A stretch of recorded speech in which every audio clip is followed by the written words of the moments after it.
Okay, so this happened in like 2019. I was staying with my 3 friends for the weekend because we were having a summer break. All of my friends smoked, so we would all smoke Mary Jane together. The oldest, who was 21, was the one who would get it for all of us. By the way, we were all 18 or older. So while I was at my friend's house, we were all downstairs in the basement smoking when we hear footsteps coming downstairs. So we start packing up and one of my friends starts spraying perfume in the air and one of them pretends to be asleep and I was high as fuck. I didn't know what to do. Mind you, we were all in rotation and I had the blunt. So there's this back room in my friend's basement where her grandma likes to sleep in because her favorite couch is in there that she likes to sleep on. I don't know what it is about old people and having favorite specific pieces of furniture. But she doesn't know what Mary Jane smells like, so we do it while she's sleeping in that room anyways. So I go into the back room where my friend's grandma is sleeping so I can find a place to hide the blunt so it doesn't stink up the whole entire basement. And I see my friend's grandma laying on the couch and the first thing I think of is put the blunt under her wig. So that's what I did. And no, I did not put it out. Child, not even 10 seconds after I left that room. This is part 2 of how I set my friend's grandma on fire. If you didn't see part 1, it's the last video where I was playing Subway Surfer. So like I said, we see that my friend's grandma is on fire and everyone was confused because the rest of the room was not on fire. She was the only thing in the room that was lit up. So my friend's grandma is burning. My friend's mom picks up a cloth she found on the floor to put out the fire while she's screaming for the dad to come downstairs and help. So they were able to put out the fire, but the grandma passed out, so we had to call an ambulance and get her rushed to the hospital. And I know I'm going to hell for this, but the whole time I was thinking, damn, I really hope that blunt turned into ashes because if they find that shit, I'm done for. I don't know why I put it under her wig while she was sleeping, but I thought it was the right thing to do. Anyways, the ambulance rushed her to the hospital and we drove after them. My friend and I had to wait in the sitting room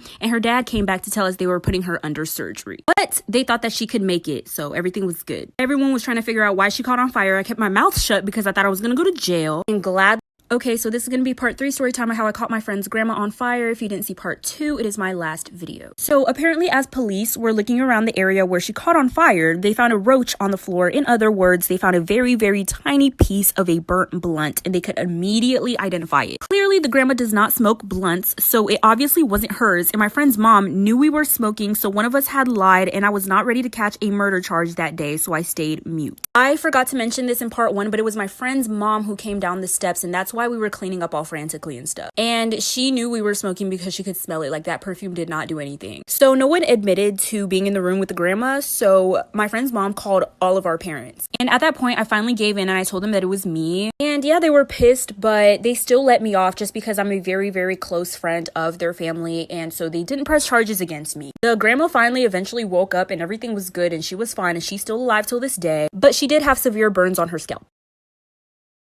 This story time was sent to me by a follower and it actually involves a very popular creator on this app. They actually have millions of followers. Let's get into it. So this girl first started talking to this creator when she DM'd him and he actually replied. She thought he was really cute. He thought she was really cute and they exchanged numbers. Ended up meeting up at Playlist and he invited her to chill in his Airbnb. Well, things got a little bit freaky deaky in that Airbnb. You know, they was fucking. Afterwards, they just kind of chilled. They were laid up talking about life, you know, all that deep shit. And eventually he told her that she had to leave because his boys were coming through or whatever. They just wanted to chill and talk about boy stuff. But before she left, he told her that he loved her and he wanted to be with her. What the fuck is going on here? Let me fix that real quick. Okay, we back. So she left and went to tell her friends what just happened. Hours had passed and she noticed that he wasn't really posting on his story anymore. And he usually posts a lot. While her friend opened Snapchat, noticed that he actually did post. He posted hours ago. And he was with another girl. Part 2 of the TikToker story time. I forgot to mention that this TikToker actually took her virginity. Her first time was in the Airbnb. So yeah, she noticed that he blocked her from watching his story because her friend could see his story, but she couldn't. And clearly he did not want her to see that he's laid up with another girl in that same Airbnb that they were just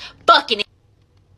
Anyway, so she obviously texted him, was like, what the fuck is this? She threatened to expose him and everything. And he replied saying, well, if you expose me, I'm gonna expose you. She said, what do you have against me? And he replied with, I know you have a boyfriend. And she did have a boyfriend. So she said, oop. And he proceeded to tell her that he only wanted to use. Part 2 on how I escaped human trafficking.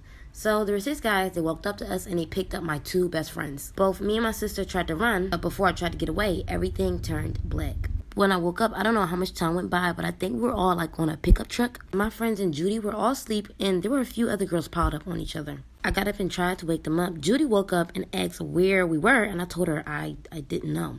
Judy quickly woke up Mackenzie. When Mackenzie sat up, she said she didn't feel well. I asked her what was wrong and she literally throws up on me. And that had to be the most disgusting day because it smelled so bad. But at that moment, I wasn't upset because